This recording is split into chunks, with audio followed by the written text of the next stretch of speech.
atas kesempatan ini waktu buat kamu berbicara mengatakan bagaimana kata saya itu nama saya itu selalu tinggal Vanessa dari rumah saya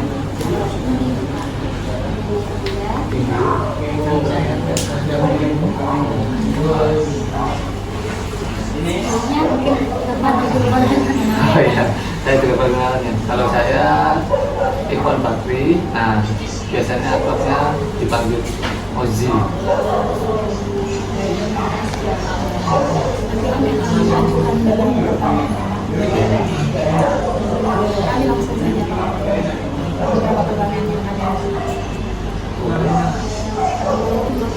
Bagaimana perjalanan awal Bapak dalam membangun bisnis truk pesanan ini dan apa saja tantangan terbesar yang Bapak hadapi dari awal? Kalau tantangan itu pasti ada tantangan. Setiap usaha itu pasti memiliki tantangannya. Kalau dulu biasanya kita usaha itu dimulai dari nol. Kalau saya biasanya dari minus. Nah, kalau dulu perjalanan itu memang sebelum saya buat di sini kan saya buat di Tanggilis. Itu bukan di rumput ini ya. Di sana itu pas saya masih anak pertama. Nah, rintisnya itu pertama di situ. Nah, di situ saya di kos-kosan, pinjam pertama itu pinjam kos-kosan. Di situ kan saya ngekos, nah di itu sebelahnya masih kosong. Nah, di situ saya masih memakai saya pinjam untuk usaha. Nah, di situ pelan-pelan. Nah, di situ udah jalan. Nah, di sini saya kenal sama tahu Andi ya. Nah, Andi, Mas Andi itu juga sebelum lulus, nah dia kan sama saya dulu rintisnya kan bareng sama sebenarnya dulu tuh saya ada lima orang karena tiganya itu udah punya jalan masing-masing. Nah, saya tinggal sama Andi. Nah, emang itu utamanya saya emang atas namanya saya sendiri, tapi Andi di sini jadi owner juga. Nah, perjalanan ya dulu itu sampai sebelum saya jadi seperti ini kan emang ada beberapa rintangan. Ya pasti ada beberapa rintangan. Mulai dari saya motor itu kan saya perjalanan, saya cerita sedikit ya. Saya modalnya saya di sini itu sebenarnya kan belajar motor. Nah, perjalanan dulu emang pahit, emang dulu pahit banget. Emang pahit itu selama 1 tahun. Pahit itu 1 tahun.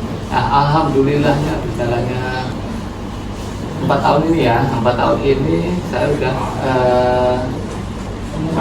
ada di Jogja itu saya ada sendiri itu tapi sama teman-teman. Beda sama manajemen di sini. Nah, kembali lagi ke yang pertama tadi kan, emang pertama kan emang saya nggak diin. Nah, itu perjalanan yang paling pahit. Itu 1 tahun itu saya ngerintis usaha ini sama Adi itu memang banyak rintangan. Emang sebulan itu pertama kali sebulan itu cuma ada pasien berapa ya? Bisa dihitung itu 10 sampai 15 itu sebulan per bulan. Nah, terus saya kan ada tawaran Polprov itu saya kan masuk di KONI Kediri sampai sekarang. Nah, di situ saya bagi sama Andi yang di sini bertanggung jawab di sini, saya cari link di luar. Nah, saya kan masuknya di KONI Kediri di sana 9 bulan saya di sana, tetap bolak-balik saya di sini kan. Kalau Kediri kan saya dulu kan cuma Senin sampai Kamis, Rabu sampai Minggu. Nah, jadi kan minggunya udah pulang sini, ngurusin di sini. Nah, itu selama 9 bulan. Nah, di situ ya ada progres sedikit sama sedikit. Nah, kita emang belum ada promo iklan-iklan tuh kita emang sebenarnya kan dulu kan emang di sini itu kan emang saya udah punya pasien-pasien di sini sebelum ada baby spa, bekam, terus medical check up, terus infus. Di situ memang pertama kali kan terapi aja. Terapi udah jalan 1 tahun, saya sudah selesai di Forprov, tapi kan saya masih itu timnya Jakarta juga. Jadi timnya Jakarta itu sampai sekarang. Terus apa namanya? Ya sampai sekarang. Kalau timnya Jakarta itu dari tahun berapa? Dari tahun 2023 sampai sekarang itu saya masih timnya Jakarta sama warnanya nanti. Nah, rencana kemungkinan kemarin itu ditawari juga di Forprov Kediri juga lagi sama Lamongan. Kalau masalahnya Lamongan ya. Nah, tapi itu belum saya ambil. Soalnya kan memang saya fokusnya kan sekarang mau di sini. Ya di sini dulu kan soalnya kan di sini kan udah ada Surabaya, Jawa Timur, Sidoarjo. Nah, Juli kan kita mau buka di Surabaya Barat. Jadi udah rencana mau fokus di sini aja. Nah, apa ya tadi? Sampai mana ya? Jawa Barat, Surabaya Barat. Oh ya, Surabaya Barat ya, Surabaya. Oh ya, sebelum ada usaha yang lain itu 1 tahun kan memang udah jalan. Habis itu 1 tahun lagi, nah itu ada progres lagi. Nah ada apa namanya? Ke Bekam udah lama. Tapi memang kemarin karena ada beberapa yang bantuin itu udah pada pulang kampung. Dulu kan pertama di sini kan banyak cewek-ceweknya itu, juga alumni dari IGRI semuanya, dari perawat gizi sama bidan, ya semua lengkap di sini semua. Sebelum ada Taufik, ada Pupi, ada Ucup, ada Rizal, ada Kaila. Di situ sebenarnya ada sebelumnya itu ada yang dari alumni IGRI semua, ya itu sebelumnya. Habis itu kan dapat cewek-ceweknya udah pada nikah. Nah cuma sekarang tim saya yang di sini sama yang di Sidoarjo itu fisioterapi, ya dari fisioterapi Anwar Medika. Nah itu saya kolaborasi dari sana, kerjasama di sini kontrak 2 tahun. Nah ya semenjak dari situ itu mulai berkembang usahanya. Ya, terus ada baby spa, tapi baby spa itu baru tahun kemarin. Kemarin kan memang saya fokusnya kan ke tim. Saya kan mendampingin juga, makanya kan saya nggak bisa fokus semuanya. Jadi kan ke tim Jakarta sama Kediri sampai sekarang. Itu perjalanan. Wah, kalau ceritain itu lebih panjang lagi. Emang banyak lika-liku di situ. Sampai apa namanya nggak adain BPKP ya. Sekarang udah sama semua, udah tinggal jalannya aja. Ya namanya usaha. Ya, kalau saya kan dulu kan emang mungkin kalau saya jujur itu bukan dari nol, tapi dari minus. Ya namanya usaha itu nggak punya dari nol. Nah kalau misal aku punya link udah atau punya dana sendiri, nah itu beda lagi. Nah kalau dulu emang saya kan pas posisinya itu kan yang saya kan punya istri. Nah istrinya udah nikah, udah hamil. Nah hamil anak pertama itu yang diuji. Ya namanya rumah tangga itu pasti diuji. Ada juga. Nah ada hikmahnya juga. Ya cuma tinggal sekarang kan hasilnya aja. Pak, pertanyaan selanjutnya itu Pak, apa yang membuat Bapak tetap termotivasi dan bersemangat dalam menjalankan bisnis ini, terutama saat menghadapi masa-masa sulit? Kalau apa namanya? Motivasi Bapak itu sudah membangun bisnis ini saja. Kalau motivasi saya itu kan, kalau dulu kan saya kan ikut orang. Nah kalau motivasi saya itu harus apa namanya sudah menghasilkan sendiri, terus membuat SDM sendiri, membuat peluang kerja sendiri. Jadi enggak terpaku saya orang. Kalau motivasi itu membuat peluang banyak orang yang bisa observasi juga untuk yang pertama. Nah, ini kan apa nama HTC. Nah, HTC itu kan immunity. Nah, itu kan kemanusiaan. Makanya kan motivasi saya kan memanusiakan, apalagi punya pegawai atau punya yang bantu, punya tim. Nah, itu yang pengen saya naiki. Baik yang jadi sukses ya anak-anak yang itu saya. Makanya kan besok cabang-cabang itu minta selain anak-anak.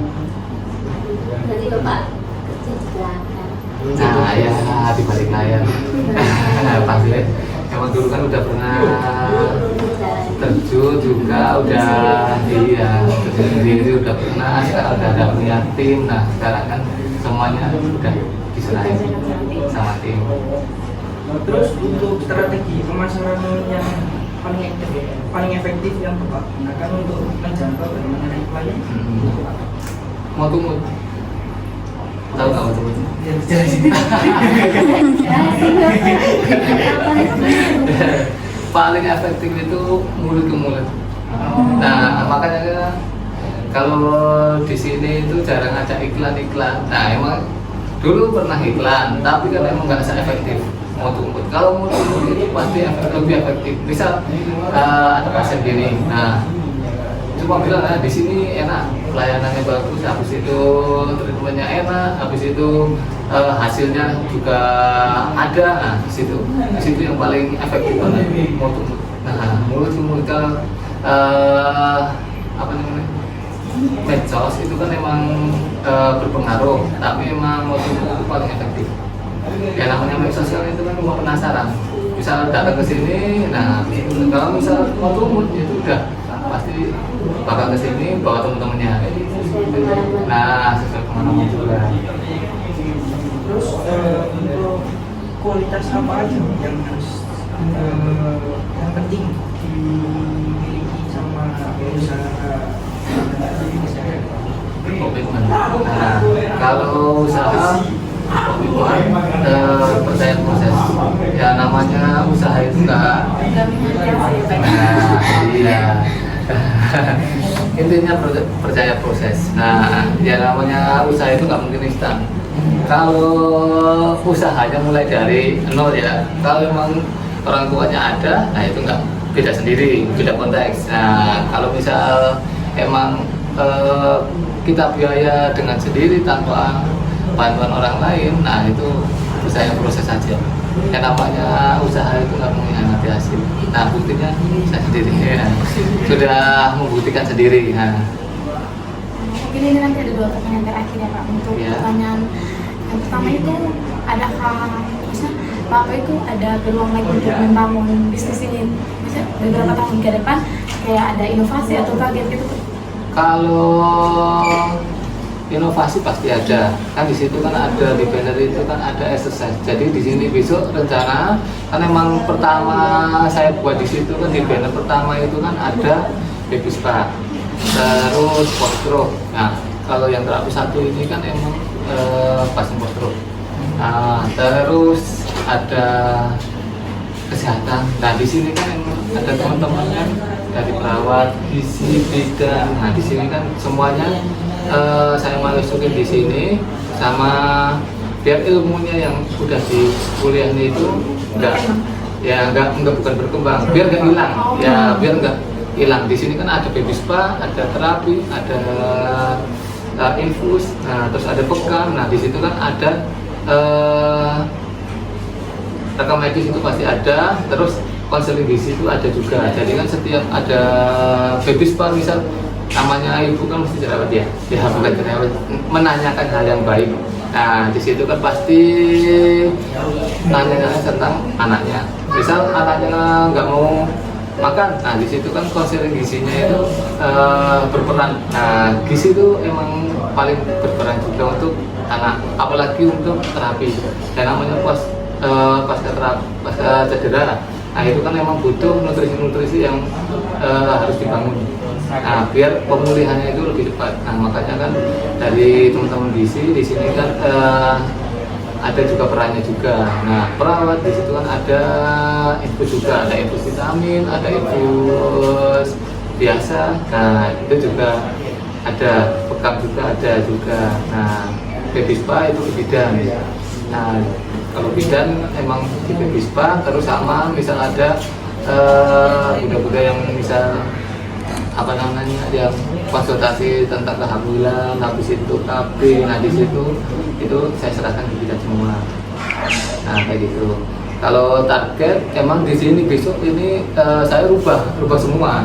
Depan sini itu mau saya buat gym. Jadi ada sini terapi, habis terapi itu ada tingkat lanjutannya.